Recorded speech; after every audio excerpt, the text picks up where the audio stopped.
Hey everybody, how y'all doing this week? It is, once again, the Full Comic Should Smell Good team. Will, Morgan, me, you know who I am, I think, maybe. That's Casey. Probably. But we have comics this week, and we got a lot to get to, so I'm going to shut up and give the mic over to Will. Me? Okay, wow. I'm going to do a double hit this week. It is Chapter 5 and 6 of The Black Vortex.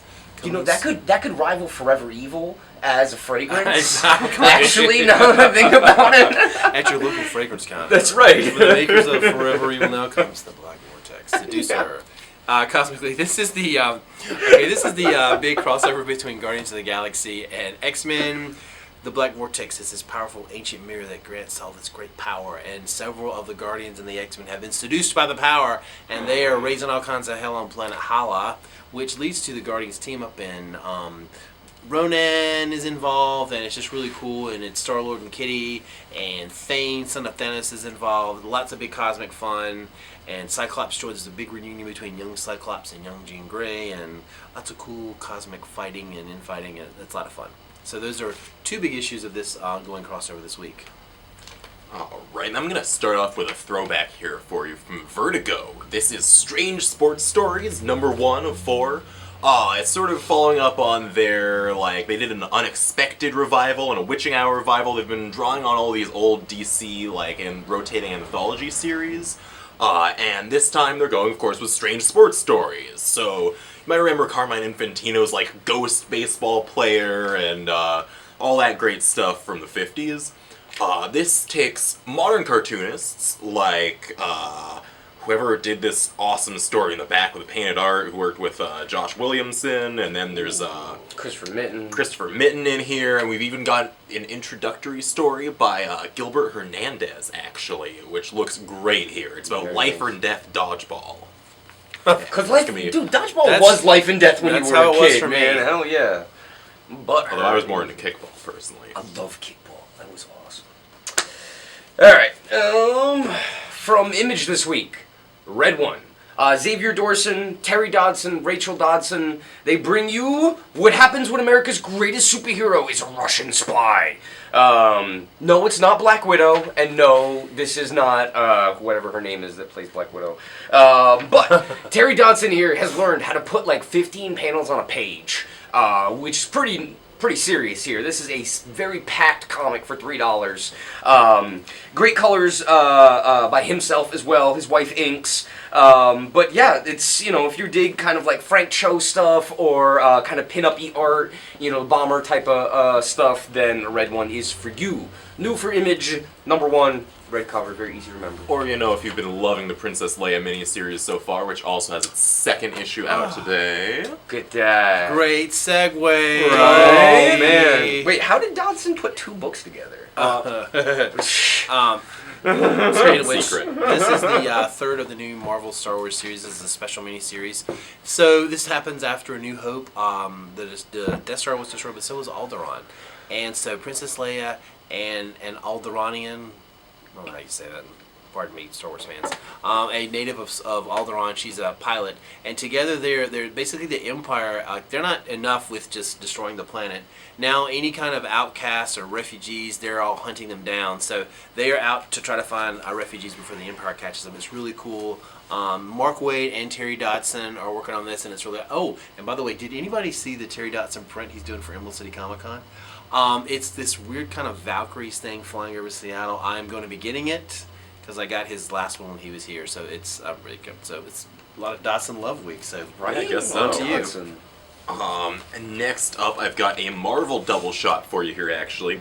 Starting with Moon Knight, number 13. We've got a new creative team. Yay. It seems like they're kind of doing that every 6 issues here, which is a pretty interesting formula. They're all giving their own take on Warren Ellis's sort of pitch for Moon Knight.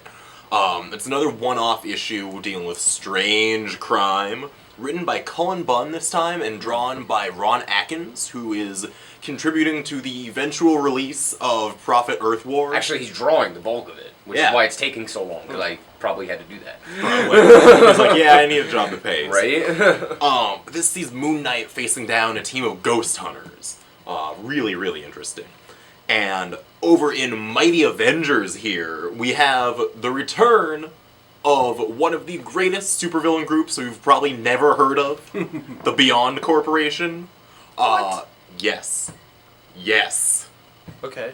Yeah. Monica Rambeau, formerly known as, oh god, so many names. Captain Currently, Marvel, is she Photon. Photon now? Or She is Spectrum now. Yeah. Spectrum. Whoa. She finds out Beyond Corporation, who repeatedly after the Out of Continuity Next Wave series, Oh. everyone that has out been of told, continuity? yeah, that's the thing. Everyone said over and over that that didn't actually happen to you. That never happened. What? And now she's finally receiving confirmation that, yeah, that was real. That just so happened. that's some pretty interesting developments going on right Oh, there. yeah. From Al Ewing and Luke Ross there. No new one from Dark Horse this week. We have Shaper by Eric Heiserer and Philippe Massafera, colors by Wes Zioba? I don't really know, but this is a book by people whose last names are not easy to pronounce.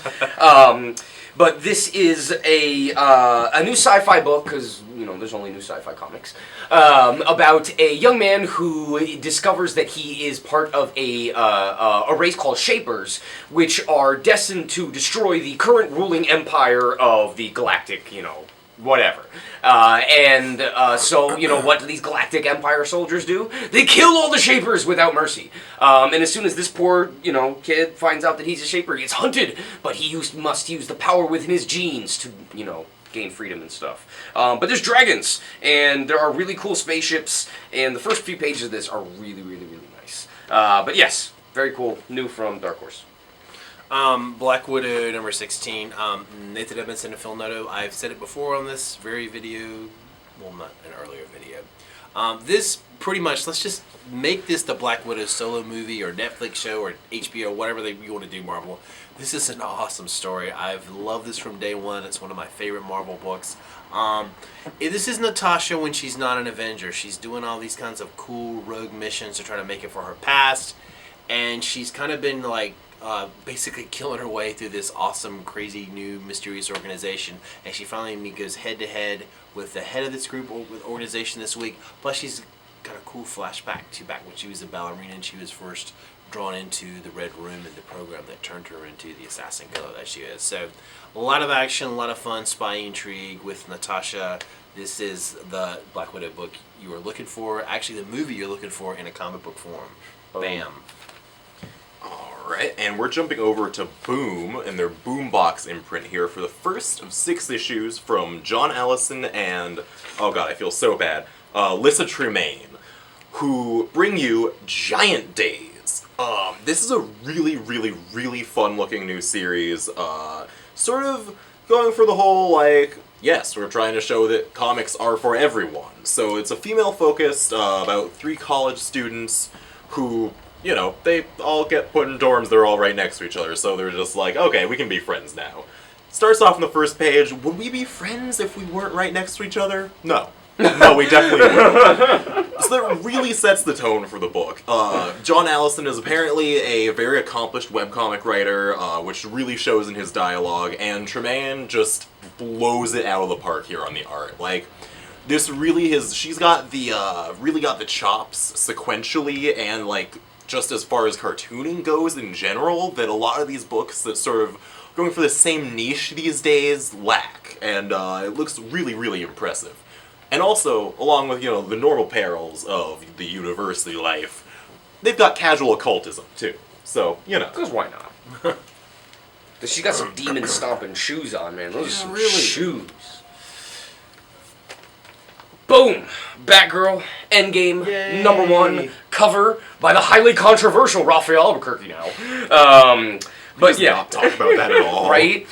Cameron Stewart, Brendan Fletcher, the current writers of the regular book, are joined by Ben Gall doing his second American comic book appearance here. Way better than the first one because DC was smart enough to let him color himself. Marvel failed and colored him with some really horrible person who shouldn't have colored him. But this is gorgeous. This is absolutely awesome. The Joker virus is in full effect. Batgirl is out saving people. Very minimal dialogue, very European type of feel here. In fact, I don't think there's any dialogue until like the end of the book, and it's like, in fact, it's like one word balloon. Really great sequential storytelling on here. Lots of fun. Regular Batgirl issue comes out today as well, so get your double Batgirl fix. And I've already laid claim to the Purple Rain variant because I am a child of the '80s, and this is what it sounds like when bats cry. And if we had more time, we would totally let Will serenade you with the Purple Rain. But I feel bad enough for Morgan. Exactly. I wouldn't do that to Morgan. Dig, if you will. Actually, I would do that to Morgan. Will, let's go. Break it down. Let's get to my last pick of the week before I've already embarrassed myself more.